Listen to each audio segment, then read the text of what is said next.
Good afternoon. I'm pleased to be here today with my friend Doug Ford, Premier of Ontario, Labour Training and Skills Development Minister Monty McNaughton, Economic Development Minister Vic Fedeli, Associate Minister Kinga Surma, MPP Christine Hogarth, and the CEO of one of Ontario's greatest automotive firms, Todd Scheppelman of ABC Technologies. We are here because everything in the globally competitive automotive sector comes down to the people. The people you can recruit, the people you can train, and the people you can retain.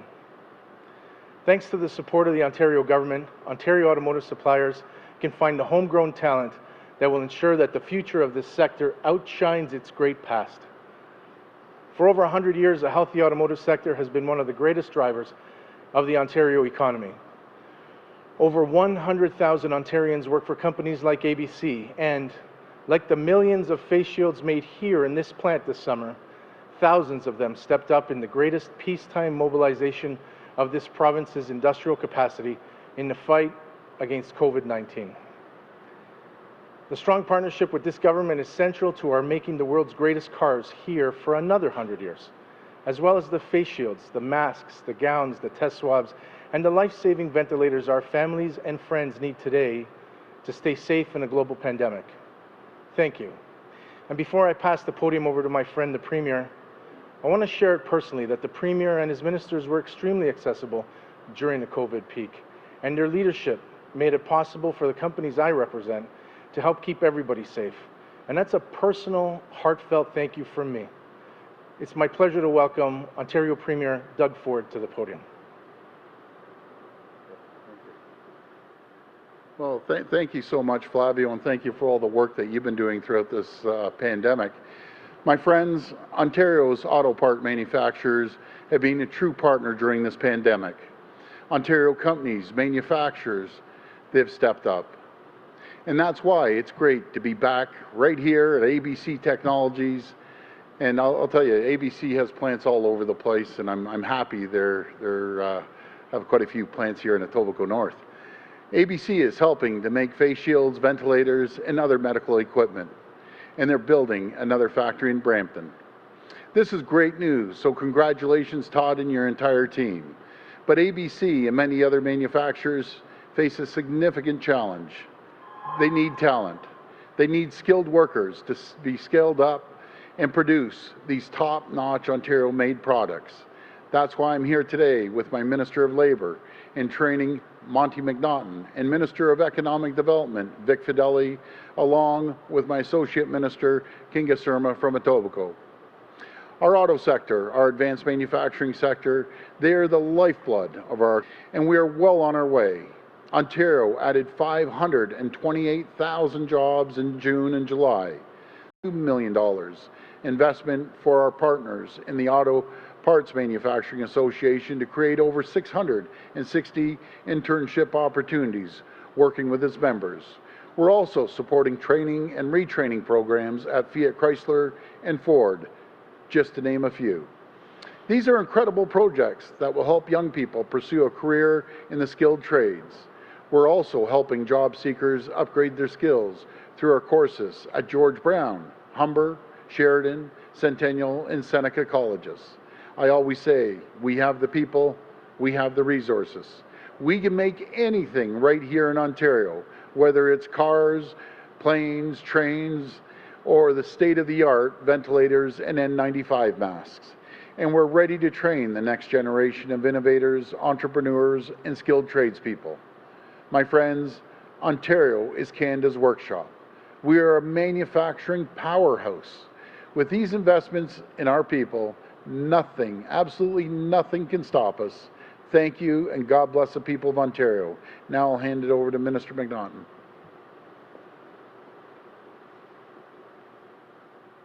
Well, thank you very much, Premier Ford. It's great to be here today with you, with Minister Fedeli and Minister Surma.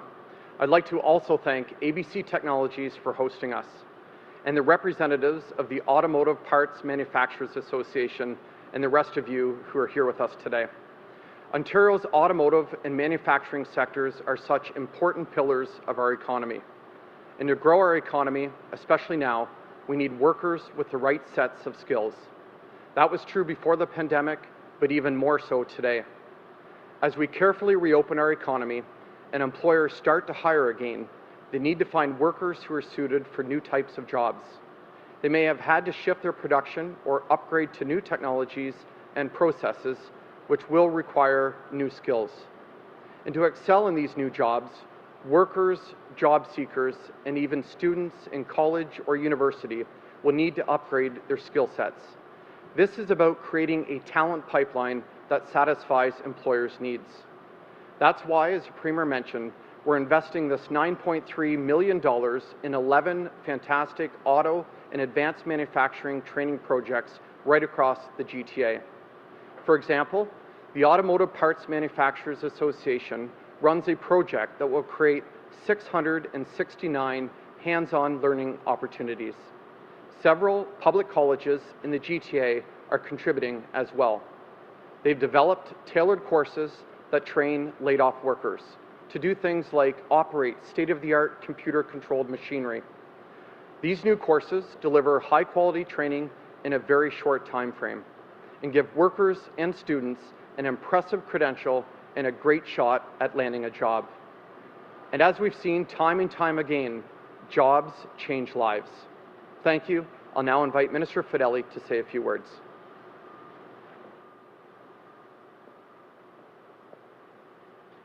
Thank you, Minister McNaughton, and good afternoon, everyone. Ontario is home to world-class automotive and advanced manufacturing sectors. And what is their greatest strength? It's the talented people whose expertise, ingenuity, and collaboration keep Ontario's industries at the forefront of innovation and product development. With today's announcement, more than 2,000 people will have the opportunity to train for rewarding careers and become part of Ontario's dynamic manufacturing future. Ontario manufacturers have been front and center in the fight against COVID-19, with many companies retooling their operations to make essential supplies and equipment. The Automotive Parts Manufacturers Association and its member companies have been leading this effort from the very beginning. A great example is our gracious hosts for today, Todd and the team here at ABC Technologies. ABC moved quickly to help save lives. They're part of a group working with APMA and O2 Medical Technologies to build ventilators. At the outset of the COVID-19 pandemic, we launched the $50 million Ontario Together Fund. This fund is helping businesses retool their operations to produce PPE and develop technology-driven solutions and services for businesses to reopen safely. We've moved quickly on this, already announcing a whole roster of projects with many more in the pipeline. Congratulations to everybody who's involved in today's announcement. Thank you, and now I'd like to pass it over to Todd Scheppelman.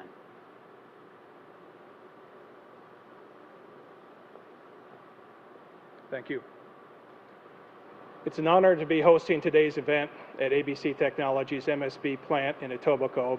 And I would like to thank Premier Ford, Minister McNaughton, and Minister Fedeli on today's announcement to provide such timely investment in Toronto. I would also like to thank the catalyst of our industry, Flavio Volpe from the Automotive Parts Manufacturing Association.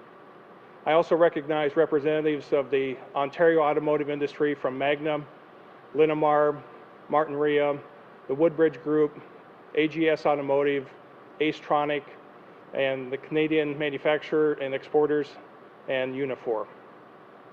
As one of the largest suppliers of innovative and lightweight plastic-based systems and components to the global auto industry, we are proud of our Toronto heritage and to be part of today's announcement.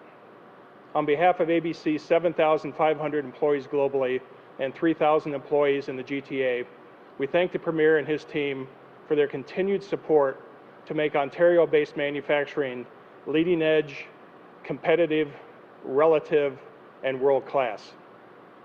This is a great industry and a great province, and I'm glad to see that we are investing in our collective futures. Investment in a skilled workforce for our industry will pay dividends for decades to come by adding to Ontario's strong, talented pool and provide high-paying and exciting careers to more than 2,300 people.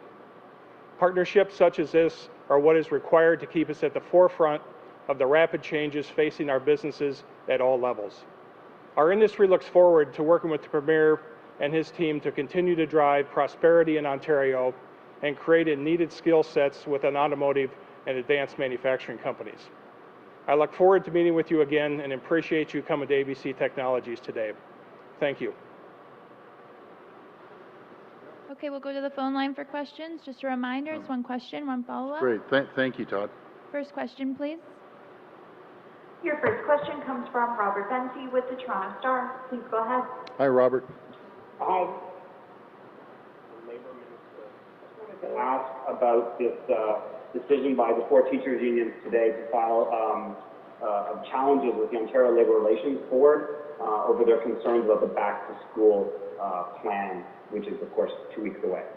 Yeah, Robert, before I hand it to the Minister of Labour, you know, I've come up here many times, and I'll do it again. I'm begging now for the teachers' unions to work with us. And I want to really emphasize, you know, I support our frontline teachers. They're incredible. I know, I have confidence they're going to step up to the plate and do an incredible job in keeping our kids safe and teaching our kids. But I just can't understand. You know, we've worked with every organization, every labor organization, every single group in the entire country at all different political stripes. And every single one, 99.9% of everyone's getting along, except there's one group. It's the teachers' union. Why? I'll work with you. Everything that you've wanted, we've given you.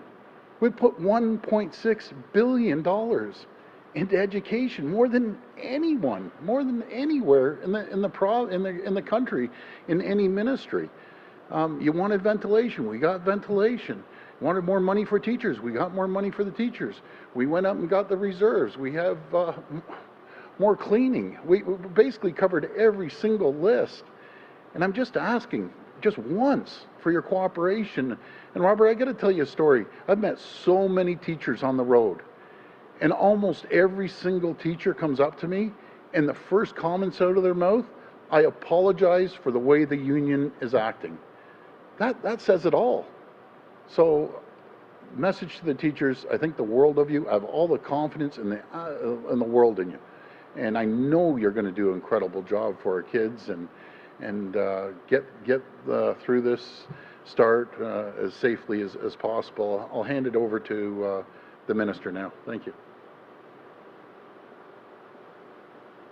Well, good afternoon, Robert, and thank you so much for that question. Obviously, as you know, cases that are in front of the Ontario Labour Relations Board is independent from our office and our ministry. But I can tell you what we have been doing. We have boots on the ground every single day. Our inspectors have contacted all the school boards across the province, and they're visiting them every single day.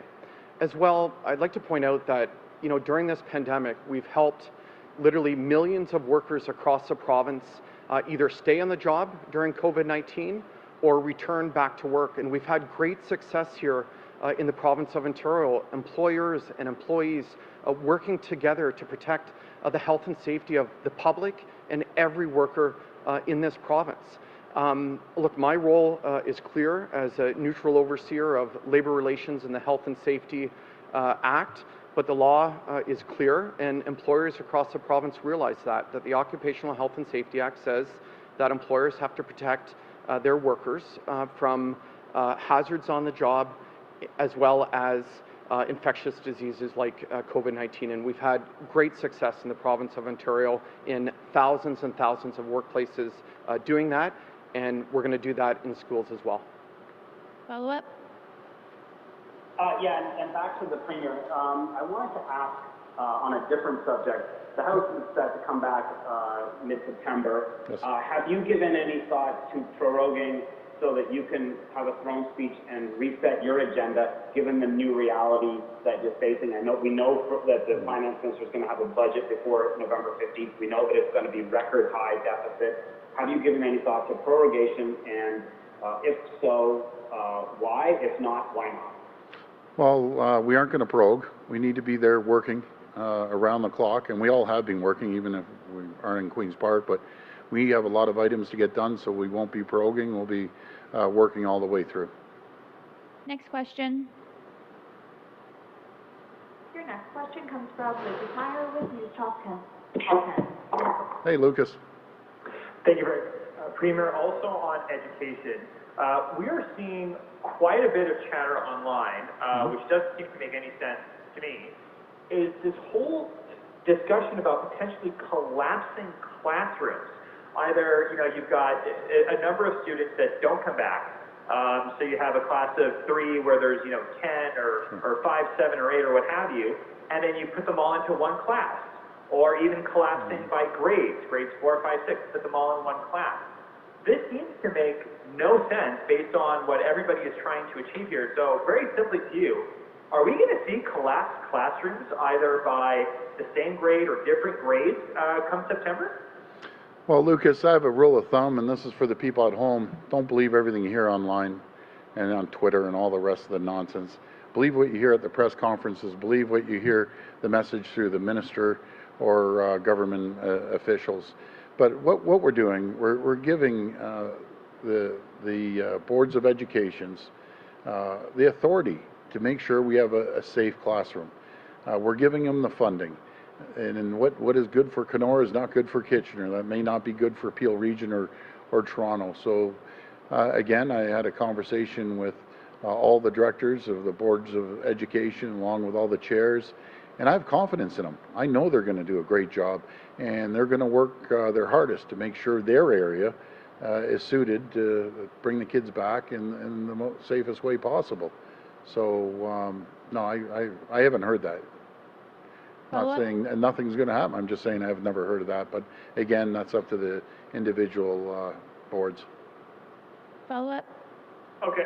Yeah, thank you. So I take it from that, Premier, that it's certainly not the government's intention to do that. But so do I take it that if there were any instances of collapsing, that would come from the board? That's correct. Does this all make the parent surveys that are going to be coming out to you even more important than they already were? Well, again, I listen to the parents. I understand they're very anxious. I'm anxious. Lucas, when they give me the numbers, the first thing I ask is how many kids under 19 ended up getting COVID. And the first thing I asked today when they gave me the numbers is 21 kids ended up getting COVID under 19. And we are creating an environment through Dr. Heyer when there's a case, because there will be a case, as sure as I'm sitting here and everyone knows it, we're going to react. We're going to move in there. It's going to be like the stormtroopers moving in, making sure everyone's taken care of, following the proper protocol and procedures. I can't sit back, and I won't sit back and tell people, oh no, everything's going to be perfectly fine. There's going to be 2 million kids coming back into class with 160,000 teachers, and before they even got into class, just one day alone, 21 kids under 19. Before this, it was 2,641, or it was 2,461, I'm not too sure, but it was over 2,000 kids under 19, and that's why I keep emphasizing practice social distancing. It's absolutely critical. The kids going back to college and university, please don't go out there partying, because it just picks up speed, and that's it. It's off to the races. And a number of cases, I think it was over 40 cases in between 20 and 39. The only positive news was when I said, how about the seniors? They said 3 cases over the age of 80. So 80-year-olds are doing better than our younger folks because they listen. They're listening. So I just need our young people to listen and try to be as safe as possible. That's my biggest concern. Next question. Your next question comes from Brian Lilly with the Toronto Sun. Please go ahead. Hi, Brian. Teachers unions in their news release today said that you are not taking your government, sorry, not you specifically, but your government is not taking every step necessary to secure a safe opening for schools. The implication being that you're putting children and teachers at risk. Do you believe that you've done everything that needs to be done to have a safe reopening? We have done absolutely everything that they've wanted, everything that the advice from the health table, everything from the Ministry of Health, everything from the Minister of Education. We're sparing nothing. Every idea possible we're putting into the classrooms. Again, if you compare the report card with all the other provinces, it's night and day. And we're doing everything we can. We're going to continue doing everything we can, and on top of putting Dr. Heyer in there last week as well. Brian, my concern is how at the peak of this, and it was running rampant, that PSWs walked into long-term care homes. It's like firefighters, as I described, walking into a burning building, and they don't say a word. They're heroes. The frontline healthcare workers are heroes. The doctors are heroes. How about the grocery store clerk and the peak of this, checking out hundreds and hundreds of people? And then we create the safest environment we possibly can for everyone, and the teachers' unions just want to fight. They want to fight with everyone. I don't want to fight with you. I want your cooperation like every single person in this country has been cooperating, except the teachers' unions. And then please, the teachers listening, I love you. You're going to do a great job. I totally differentiate between the two. These people are going to be heroes, and these people want to cause trouble. I don't want to fight. Simple. I want to get along. I just can't be any clearer than that. So that's it, Brian. Follow up? You mentioned earlier that you've been able to sit down and work with every other grouping across the economy, different people with different political stripes. And if you can sit down in a room and work with Justin Trudeau, who was beating you like a piñata last fall during the election, and then you can turn around and have a good working relationship with them, why not the teachers? Have you thought about inviting Remy Sabarin, Liz Stewart, Harvey Bischoff, and Sam Hammett to Queen's Park to have a meeting with you, sit down and hash it out over the boardroom table? I have no problem. I think it's the ideology. I really do. It's just no matter what we do, it's just not going to be good enough. And to be fair to the Prime Minister, we kind of beat each other over the last year. But again, good example that we can sit down and talk things out. And I talked to the Deputy Prime Minister over the weekend. How can that happen when it's just one group? But it's the same group all the time. I remember back in the day of Bob Ray. I remember back in the day of Mike Harris, and they want to fight with my predecessor, Kathleen Wynne. They wanted to fight with Dalton McGuinty. They would just like to fight. What can I say? I don't want to fight. I want to move forward. But honestly, people see right through them right now. I hear it on the street. Maybe they don't hear it. Maybe they're living in some sort of magical bubble. But when the teachers themselves are coming to me and apologizing for the behavior of the union, not one, numerous, says it all to me. And I tell them I appreciate the great work they're doing. Okay, this will be the last question. Your final question comes from Nicole Lampa with CTV News. Please go ahead. Hi, Nicole. Good afternoon. A child has tested positive in Halton, Norfolk for COVID-19, and now the child care center the child attended in Caledonia has declared an outbreak with more test results pending.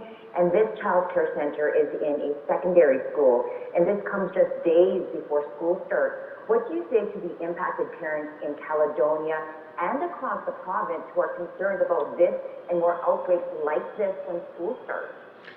Well, again, I'll be very frank. There's going to be outbreaks, and we have an incredible health team that's going to be going into the areas, and they have proper protocols. Every single person, including childcare, they ended up getting all their protocols at the end of July. I remember a few times I was up here, and they said they were confused. It's as clear as a bell. The protocols we put, I believe it was over 260 million or maybe 280 million. Over and on top of the usual spending to make sure they can hire more people, keep the areas clean and safe. and we'll have our public health team in there. And if there was an outbreak, they're probably already in there. And Dr. Heyer, which again is probably one of the best doctors in the entire country, he proved himself over and over again on top of getting testing ramping up, and they did that with Matt Anderson with cooperation of public health. And they work very closely. Dr. Williams and Dr. Heyer work very closely as a team together. They're going in there and they're going to make sure they have proper sanitation, cleaning, and then follow the protocols about reopening it up again. So we're ready. We're ready, and we're going to move as soon as the outbreak happens. And it could be the first day, it could be the second. And I just want to remind everyone, if it really starts taking off, I will not hesitate for a second to close these schools down. In the blink of an eye, they're down, they're done, bang, closed. I'm not chancing anything. So with the cooperation of all our medical teams, with the great teachers we have, there will be bumps in the road, but we will get through it like we've able to get through every other challenge the world, the country, and this province has seen. We will get through it. Follow up. If you're not chancing anything, then why not lower the outbreak protocol for schools to 1 case versus the 2 cases that you currently have under the outbreak protocols for schools? You know, I'm not the medical professional. I've never questioned a team. But do you know what I always say? It's not one individual person, not one individual doc. It's numerous doctors around the table. I've seen it, I've heard them, and they have debates at their own table, but they all come out with the same consensus, the same united message. So if they're telling me it's 2, I have to listen to them. I'm going to always listen to the docs and science. Okay, thank you, everyone. Okay, thank you, everyone, and thanks, ABC. You guys are champs. Thank you.